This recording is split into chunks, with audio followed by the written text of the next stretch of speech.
dúpẹ́ Dádì Àbú fún ọjọ́ bí rẹ̀ tó ṣojú ẹ̀mí rẹ̀ ẹ kú ọdún Bàbá dúpẹ́.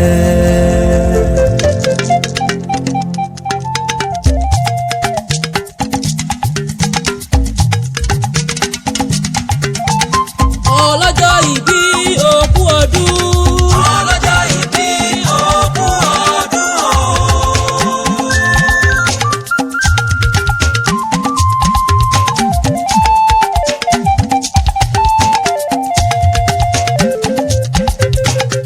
Ọlọ́jọ́ ìbí òkú ọdún. Ọlọ́jọ́ ìbí òkú ọdún.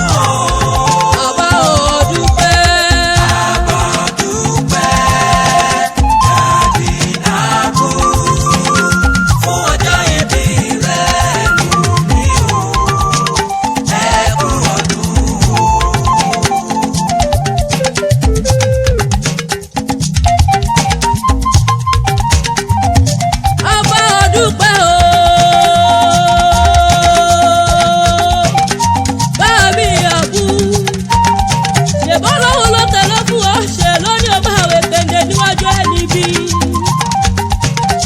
Pàtàkì rẹ̀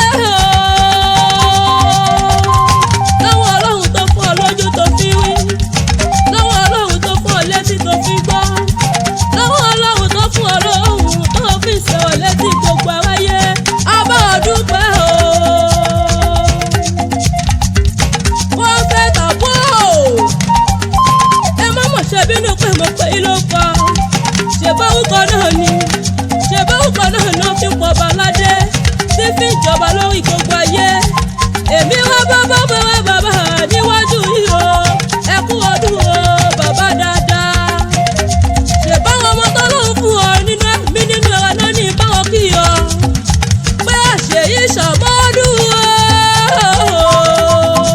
Ọmọ aládọ́mọwọ́ àyà ọlá olórí láàfin màmá dáadáa olólùfẹ́ rẹ̀ òrékelé wọ̀ lónìí báwọn kì í ọ wọ́n ní báwọn kì í ọ pé yóò ní ìjà ṣe mọ́.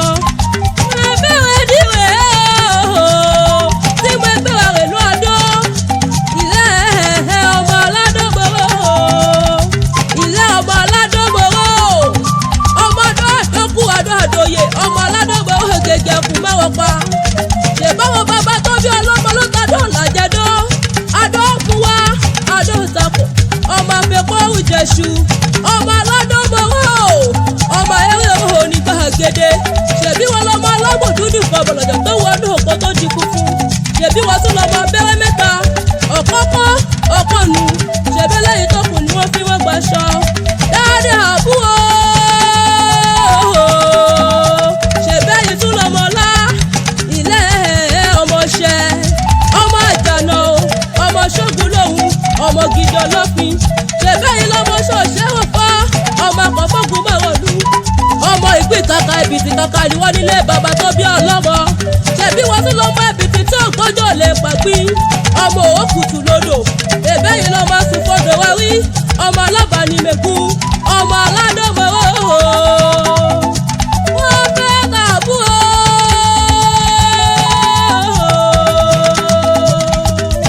Èjì onítàbọ̀nẹ́kù pátá àní o máa gbọ́ bí mo ṣe sọ. Happy birthday to you. Ìgbà ọdún kan ni èyí ò dín ìjà ṣe mọ́. Mo sì bẹ̀bẹ̀ lọ́wọ́ Ọlọ́run ọba kó ṣàlékún owó àlékún ọrọ̀ àlékún àlàáfíà tọ́lá tó pọ̀ rẹpẹtẹ.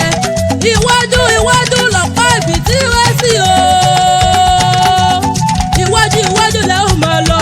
Ẹ̀yin ò ní bá púpọ̀ wọ̀wọ́ láyé. Ìgbà ọdún kan ni lọ́lọ́ Ọlọ́run. Gbogbo ọjọ́ ayé yóò ní jẹ́ ìnira láṣọ Ọlọ́run ti ń jẹ́ sátì lókè.